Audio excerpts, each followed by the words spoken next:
Howdy, y'all. We're looking at 8 more U.S. foods that are banned in the EU and just other countries in general. We've looked at a couple videos like this before. They're pretty eye-opening for sure. This one's coming from an actual doctor, and I think it'll be a little more in-depth on why they're banned or what makes them really bad here. And it'll definitely be a head-scratcher wondering why some of these foods that maybe many of us consume, at least here in the U.S., have some really sinister stuff going on. So I'm hoping a lot of these aren't in my daily diet, but we'll just have to see. It comes to us from Dr. Bobby Price. That's his channel. Be linked in the description down below so you can check the whole thing out and, of course, browse his channel. So here we go. And Gatorade. And why? Because they contain a compound called BVO, or brominated vegetable oil. And this is very toxic to our health. We'll find them in things like Mountain Dew. So quite often what you'll notice is avoid that Mountain Dew, these products, if you see them in another country, that the company has literally removed the BVO, the brominated vegetable oil, from the product, and now it's a healthier version of that. We see that with for instance, the Mexican Coke. Everybody's heard of it like a Mexican Coca-Cola, okay? It's called that simply because they removed the high fructose corn syrup, which is detrimental to our cane health, sugar. and put in a quote-unquote natural sugar, okay? So yeah, Mexican Coke, I love it. I think it's the glass bottles, for one. I don't know why. The glass gets chilled, and it makes it taste better. Not to mention, it is just more natural. I don't know, fizzy, and like the way it goes down is just better. It's not syrupy, right? Syrupy drinks are just kind of gross, and some of the U.S. pops do come with cane sugar options, which I guess is kind of cool, but most of them are really syrupy, and yeah, they're not too good.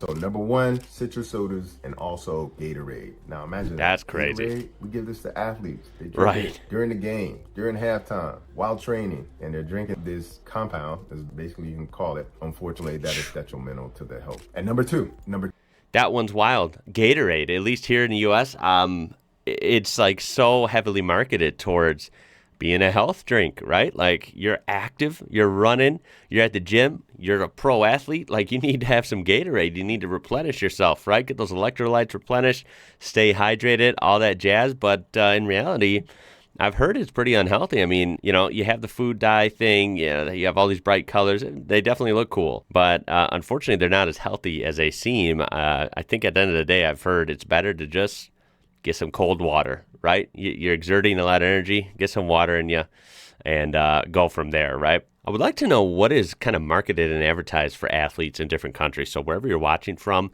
you know, is Gatorade and kind of drinks like that still pushed like, you know, as like the go-to for when you're active and playing sports, or is there a different approach? I would love to know that. Number 2 is maraschino cherries, okay? Now, why is that important? Because you would think that this is a fruit and that life is sweet and everybody wants a cherry on top. But the unfortunate thing about maraschino cherries is that the reason why they're so red is because they add a dye to it. And that dye is called red number 40. And that red number 40 is highly allergenic and highly toxic to our health. So next time you're having a banana split or having a cake. And you know what? I know what he's talking about. I didn't get it at first.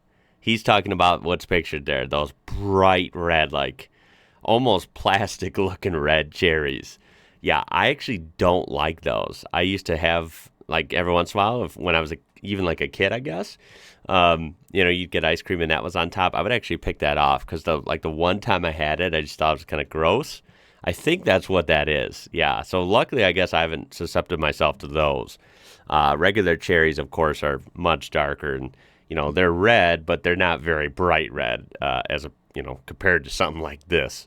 So yeah, stick to real cherries. These are no good. See those cherries on top? That's exactly what that is. So that comes in at number 2. Number 3, U.S. pork. U.S. pork, because the unfortunate thing is that for these animals, in their animal feed, they put a compound known as ractopamine, okay? And ractopamine is not only detrimental to the health of the pig, but it's also detrimental to the person that eats it as well, too. And as a result of this, too bad. 160 countries have banned U.S. pork, okay? 160 countries. I want you to think about that for a second. That's not 1, not 2, not 50. 160 countries have banned U.S. pork. They can't even. That's almost like 80 to 90% of the whole world.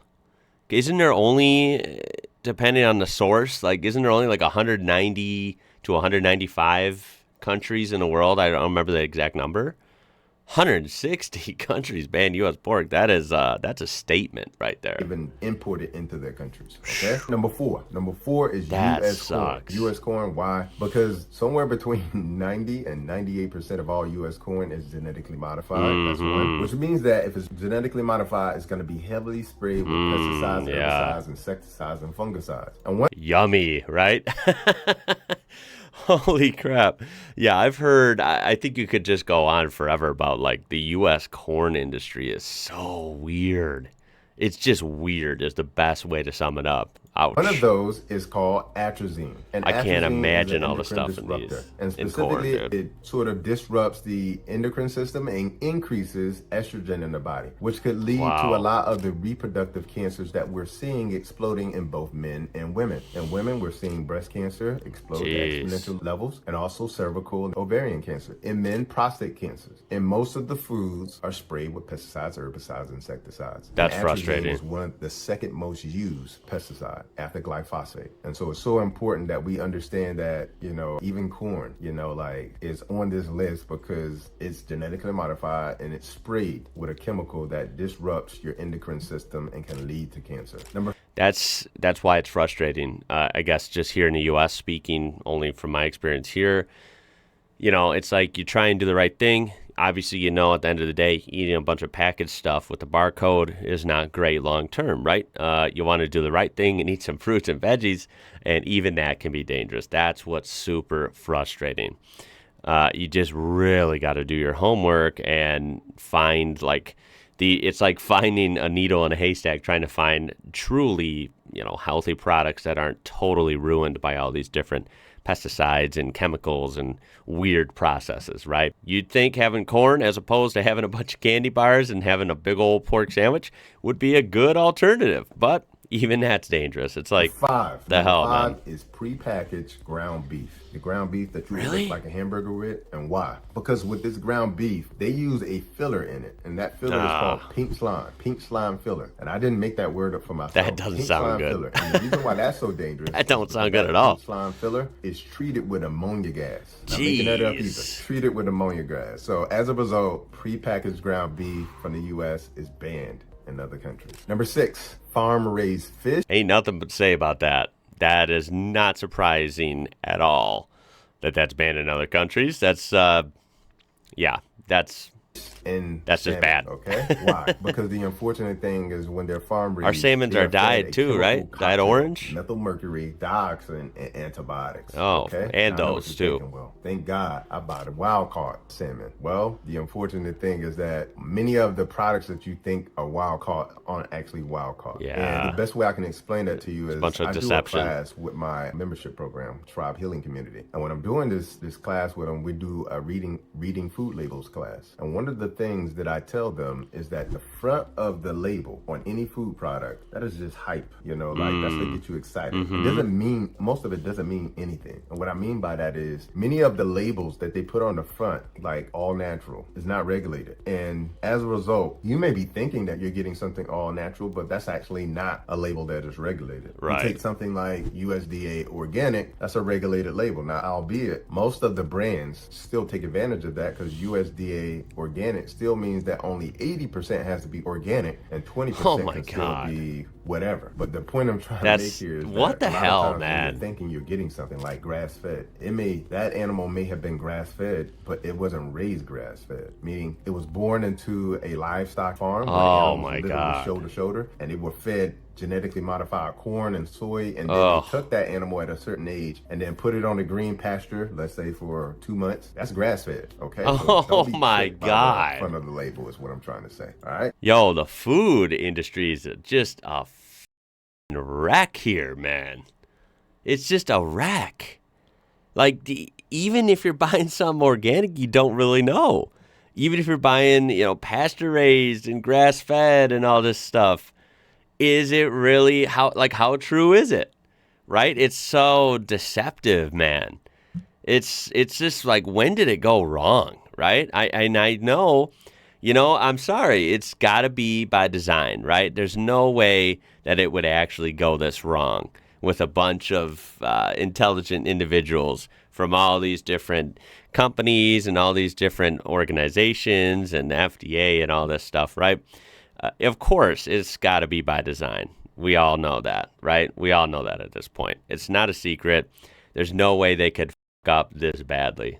It's just a shame, man. But yes, farm frustrating as hell. And salmon fed a chemical cocktail that is composed of methyl mercury, which is why so many people are starting to have mercury toxicity. Yeah, I've heard that. And antibiotics. Number 7. I don't have fish ever. So the reason why I wanted to bring this up is that one doesn't affect me too much. That are banned in other countries. Many of these cereals, our children wake up every morning and eat. And so many of these cereals, unfortunately, are banned in other countries. I'll give you. Yeah, cereals are bad. Like, there are a couple, like, really sort of, sort of natural-ish ones that aren't all colorful and jazzed up in sugar that are decent.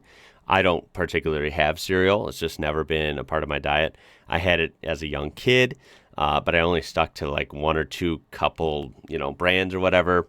I remember as a kid, this was years ago, so it's not like this is a new thing, all this deception stuff or problems. I remember as a kid into like a young teenager, there were a couple times I had Fruit Loops. I think everyone's heard of those, right? The colorful, rings. Oh boy. Every time I ate those, I got immediately like just my whole body felt sick, like this horrible stomach ache, and I just felt off. Those really messed me up. So yeah, that I got turned off of cereal pretty quick at that around that age, like 12, 13, something like that. And I do not have cereal, not a cereal person. So again, I guess thankfully I don't partake in that. But yeah, a lot of cereal generally should be avoided. A few examples. Fruit Loops, banned in other countries. Yeah, those are bad. It contains yellow number 5. I'm not surprised. And red number 40 that I mentioned earlier. Okay, banned in other countries. Now they're not banning this because it's not natural. They're banning this again. You have to remember what I mentioned at the beginning. If you were to be banned in another country, in multiple countries, that you would really have to do something pretty bad. Okay, so just trust me when I say when you start to look up what yellow number 5 and red number 40 and other dyes similar to them do to our health, then you'll understand why it's so unhealthy not only for our children but for us as well too. Okay, Frosted Flakes and also honey bunches of oats. Now you would think to yourself, honey and bunches of oats, that sounds like a good combination. Even on the front of the box it looks like it's a healthy thing, but the unfortunate thing is that these particular sugars or cereals, because cereals quite often are laced with sugar, they also are laced with BHT, which is butylated hydroxytoluene, which is very unhealthy for our health as well too. So now you're adding in the combination of tons of sugar, tons of unhealthy, unnatural sugar. You add in the dyes that they're adding in there, and then the preservative BHT, and now you start to see like where all of these food chemicals are coming from. And so again, it's another chemical soup, when you're eating these, foods as well, or cereals in this case. So that's number 7. Number 8, U.S. milk and most of our dairy is banned in other countries. Okay, why? Because these dairy cows are injected with what's called recombinant bovine growth hormone. Okay, so the video just kind of cuts off there then, but yeah, milk. I guess for me, I basically, this was a good breakdown. You got, some of the bad names of the chemicals and the dyes to look out for, so I can appreciate that. Luckily, in my case, a lot of these I tend to avoid. I don't have dairy, right? I just don't do well with it anyway. So I don't have milk, cow milk. I don't have the cereals, I don't drink Gatorade, and what was the other thing? Citrus sodas, right? I don't drink those as well. Soda is something that I've gone in and out of in phases, right? So like when I do find myself in a soda phase, which sucks, usually I'll go through these few months where I will drink soda, and then I'm like off of it for 2-3 years at a time. Then I'll, slip back into it. It's weird. But when I do drink soda, I guess I usually drink regular sodas like Coke or Pepsi. But yeah, like right now, after part of last year, I was on a soda kick. Right now I'm off of it again. I just drink water and tea and coffee if I'm not having water. So yeah, I definitely feel better, when I'm not drinking soda every day. But citrus sodas are not something I really had. So I suppose they have even their own risks. But yeah, these are just pretty eye-opening. And it's one of those things where you kind of got to become as I travel someday, and as I'm sure other Americans travel, they definitely get their eyes opened to what's allowed in other countries and what's not allowed. And I'm sure tasting different quality of foods. I've heard many times people go even to a fast food joint, like going to McDonald's or something in a different country, might sometimes be just a better experience. It actually tastes like, higher quality food, even though it's from a fast food place based in America. I know it's kind of weird, right? But that's because the standards in other countries are usually a lot more strict. At the end of the day, it is a little bit frustrating for Americans, right? Because I don't know, this is our reality. Is the food industry is just very bizarre, and there's a lot of deception, a lot of corrupt things going on, and at the end of the day, it just sucks. So you got to be really sharp, and you got to know what to look for when it comes to these bad things that you don't want to be intake. You don't want to intake into your body because, it's your body. You want to be as clean as possible, I think. I think that just only makes sense. So I feel like there is decent foods available and there's decent diets. Your diet can be good in America. It just takes, unfortunately, a lot of work, right? A lot of know-how, a lot of research, and a lot of work, which is the frustrating part. It should be a little easier to be healthy, right? But I would love to hear your comments, thoughts, theories on this. Please throw a like on there if you found this informational. Of course, subscribe to be part of this amazing community we do have on this channel. Make sure to check that link down there and check out his channel as well. You can also click that join button to become a member for super cheap. It's going to do it for this one, y'all. My name is Ian. You're watching IWrocker, and until next time, y'all, catch you later.